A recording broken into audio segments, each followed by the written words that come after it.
I have something to say. Jerry Lawler tried to conduct an interview with King Barrett. I'm never going to be able to say that with a straight face. And when the former Intercontinental Champion decided to get personal with Lawler in disrespecting Memphis and Elvis Presley respectively, the King basically said in not so many words, "Go screw yourself." And that led into the first match, which started as a one-on-one affair, but knowing Sheamus couldn't leave well alone, it turned into an impromptu tag match. And the only thing that was missing from this was Teddy Long.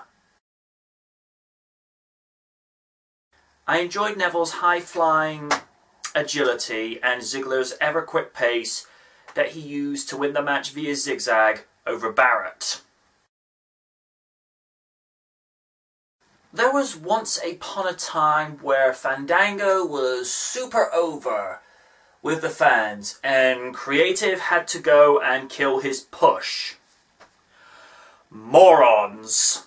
Despite the ever so brief momentum that Fandango had, it was squashed by Harper. 1, 2, 3, that was all she wrote.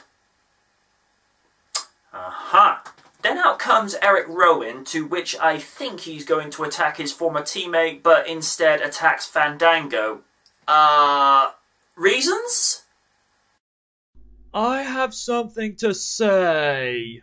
It's very noticeable with the face turn that Lana is making, because the fans and her are warming up to each other. And the sooner she tells Rusev to 86 out of here, the better. Rusev talks trash about Cena showing mercy and compassion against Sami Zayn, which was an epic match that they had this week on Raw, by the way, and goes on a generic verbal tirade about how he's weak and how he'll make him quit, blah blah blah blah blah. Boring. Cesaro and Tyson Kidd turn face? Huh, news to me. Great performance from Cesaro and Ryback.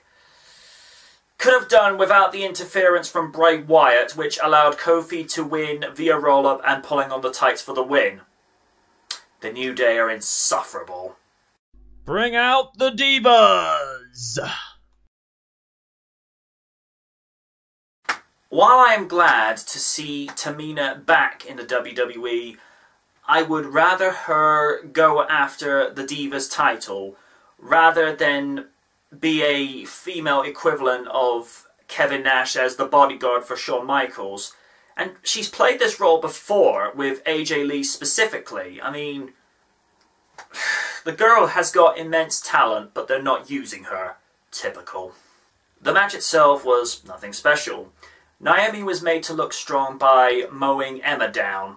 See, Naomi is an athletically gifted diva that is more than deserving to be Divas champion. And I completely sympathise with her frustration. She has been held back far too long.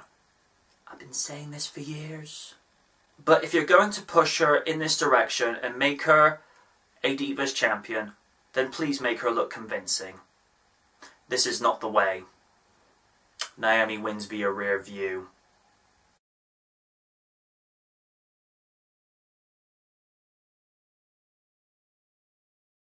Kalisto is amazing. I like to think that his style and performance reminds me of a young Rey Mysterio when he first came to WWE in 2002, and that man was a human pinball. A very high-flying match that was main event worthy. Sin Cara gets the pin. I have something to say.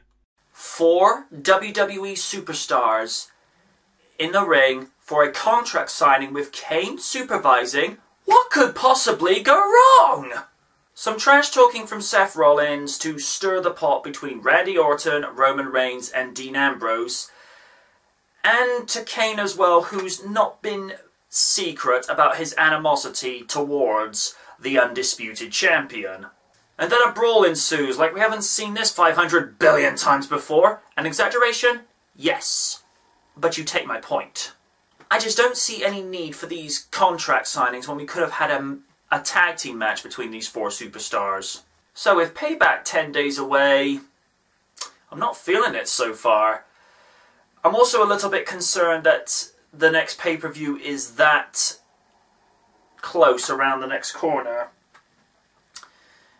I'm beginning to think about what other people say. They need to cut back on some of the pay-per-views. Not necessarily have a situation where we go from the February pay-per-view all the way to WrestleMania, where it's like a month and a half. We're not necessarily saying we've got to have it, you know, cut back to that length, but just try and have it whereby it's one a month. And it was only a week and a half ago that it was Extreme Rules, and now we're going into Payback this quickly. Kind of reminds me of the 2004 situation where we had 16 pay-per-views in 1 year. Or was that 2006 with the reintroduction of ECW? Comment section below if I happen to be wrong, or indeed correct, whichever your preference. But this week, it was just okay. The matches were what they needed to be, and they didn't really outstay their welcome, although some of the matches I kind of questioned the creative decision on why they did what they had to. And also, Fandango was just starting to get over, and you squash him yet again. Nice going, Vince. Ugh. SmackDown gets a D. Good night from the night.